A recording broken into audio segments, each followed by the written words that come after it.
Associação Nacional dos Registradores de Pessoas Naturais, e vamos ouvir todos para depois passar a palavra ao relator e depois facultar os demais deputados presentes. Com a palavra, o senhor Hércules Benício. Senhor presidente, Benjamin Maranhão, senhor relator Arthur Lira, demais colegas da mesa, senhores e senhoras deputados e deputadas, colegas da audiência, falo em nome da Associação Nacional de Registradores das Pessoas Naturais, ARPEM Brasil. Para mim é motivo de grande honra, por isso agradeço pela oportunidade de aqui esclarecer certos pontos referentes ao tema do teto remuneratório para notários e registradores. Com relação à proposta de alteração de um dos artigos do Estatuto de Notários e Registradores, no caso o artigo 28, como propõe esse projeto de lei 1983, é interessante verificar que alguns gargalos acontecem. Por exemplo, pelo sistema jurídico muito bem esclarecido pela Constituição Federal, nós temos que os serviços notariais e de registro são exercidos em caráter privado. Os que me antecederam bem disseram.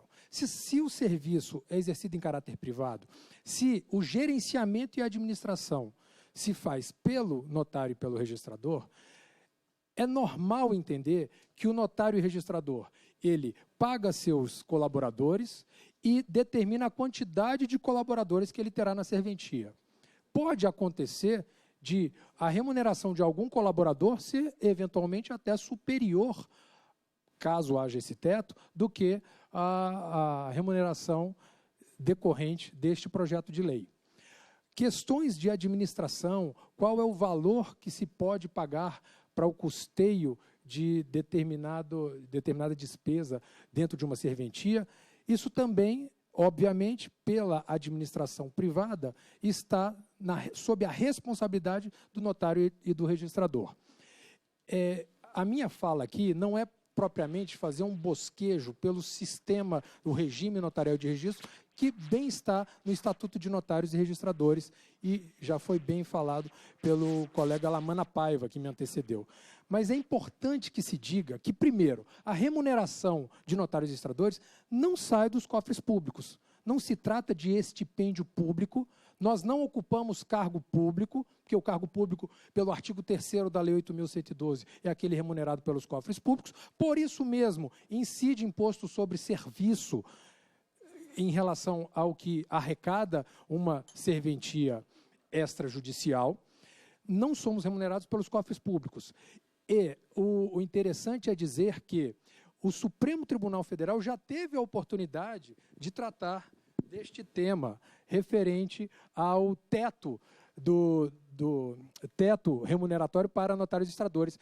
Me refiro a uma lei do Estado da Guanabara, do antigo Estado da Guanabara, que em determinado momento, isso é uma lei de 1972, e vamos ser bem tranquilos para dizer que em 1988 o caráter privado do regime jurídico está escancarado na Constituição de 88, é dizer, ela é mais incisiva do que a antiga Constituição, mas o certo é que em 1972 o Estado da Guanabara chegou a legislar tratando do teto remuneratório. E em 4 precedentes que eu vou mencionar aqui, o Supremo Tribunal Federal, com tranquilidade, asseverou que não se aplica àqueles que percebem estipêndios não provenientes dos cofres públicos a restrição do teto remuneratório. Refiro-me ao recurso extraordinário 86.100, ao 85.461, ao 86.599 e ao 92.608, todos originários do Rio de Janeiro.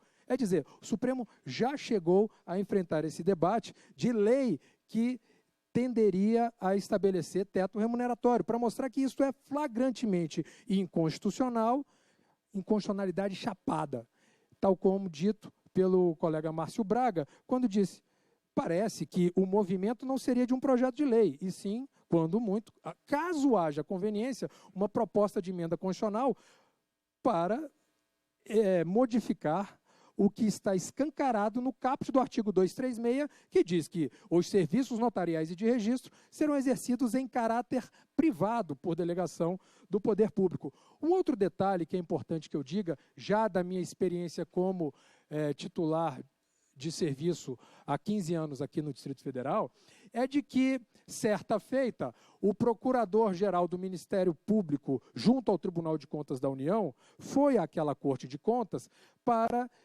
determinar que notários e registradores do Distrito Federal se submetessem ao teto. Disse o procurador à época que, como as contas do Tribunal de Justiça do Distrito Federal, elas são fiscalizadas pelo Tribunal de Contas da União, é dizer, o TJDF é cliente do Tribunal de Contas da União, então os serviços auxiliares ao TJDF também deveriam ser fiscalizados pelo Tribunal de Contas da União. E na decisão 345/2000, o Tribunal de Contas da União, à unanimidade, teve a oportunidade de dizer que não há que se falar em verba pública, não há que se determinar a prestação de contas por parte de notários e registradores em relação a essas verbas, porque elas não saem dos cofres públicos e que também não há dizer em teto remuneratório para notários e registradores. É importante que se veja que a sistemática da Constituição é no sentido do serviço ser privado, administração privada. Ora, não tem como um projeto de lei, respeitando a Constituição Federal, determinar que, nada obstante a administração seja privada, o lucro seja estatizado. Isso é um contrassenso. Vamos só verificar no dia a dia. Eu trabalho numa serventia sabendo que, sempre que eu receber menos que o teto, o que pode ser bastante comum, sempre que eu receber menos que o teto, ora, ali há uma definição de que os emolumentos são adequados e suficientes para remunerar o delegatário, o prestador de serviço. Mas, no dia em que a remuneração, porque eu registrei muitos casamentos, eu averbei divórcios, separações, e daí recebi algo mais do que o teto, exatamente para compensar as agruras de meses anteriores. Não, no dia em que eu receber mais, todo o que sobejar o teto vai para o poder público. Obviamente, o investimento que eu faço na serventia para aumento e conforto e eficiência parece um contrassenso, é um desestímulo à eficiência, com o devido respeito. Me parece que a administração privada com lucros estatizados, lucros públicos, isso gera um flagrante desestímulo à eficiência. E se essa equação não for correta, é importante que se coloque na ponta do lápis como vamos conseguir eficiência de unidades de serviço que não têm perspectiva de poder compensar déficits mensais em determinado momento. Porque sempre que ele conseguir sobrepujar o teto, aquilo que for a maior vai para o Estado. O sistema da Constituição ele é tão claro que ele dedica o artigo 32 do ato das disposições constitucionais transitórias, do ADCT, o artigo 32, ele é muito claro, dizendo o seguinte, é para ser o serviço privado, não é para ser público. Interessante é que os artigos 31 e 32 do ADCT bem escancaram esse modelo. Ora, o que é público? É o serviço judicial. O que for extrajudicial, que seja privado. Esse é o modelo da Constituição. E o que parece é que o projeto de lei, ele não atende a essa coerência, a essa conformidade com a promessa do nosso constituinte originário. São essas brevíssimas palavras que eu teria a dizer. E outro... Tá. O colega Márcio Braga me sopra aqui também a circunstância de que, como todos verificamos, a Constituição de 88 foi um marco importante na determinação do regime jurídico de notários e registradores, deixando bem claro que esses profissionais, eles só podem ingressar na carreira, e foi o meu caso. Eu era procurador da Fazenda Nacional, deixei de ser procurador da Fazenda Nacional por opção, porque no concurso de 2000, aqui no Distrito Federal, eu logrei êxito em passar nesse concurso. Então, foi por concurso público de provas e títulos que aqui estou. Um outro tema também importante de ser dito, a propósito da questão de ocupar ou não um cargo público, com a reforma, né, que houve da emenda 19 e da emenda 20, reforma ao artigo 40 da Constituição Federal, bem se verificou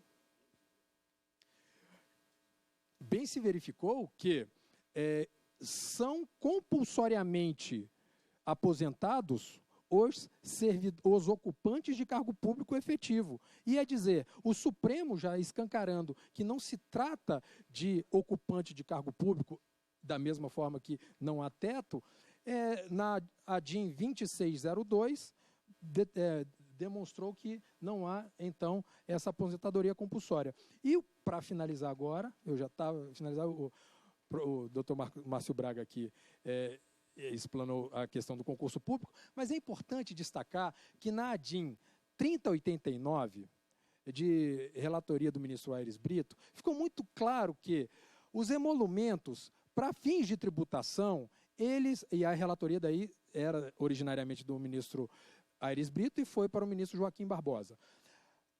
Os serviços, eles são remunerados por emolumentos, e esses emolumentos, para fins de tributação do imposto sobre serviço, não tem natureza pública. A natureza é privada, tanto é que não há imunidade, né, em relação ao ISS. Nós recolhemos mensalmente imposto sobre serviços de qualquer natureza e imposto sobre a renda da pessoa física.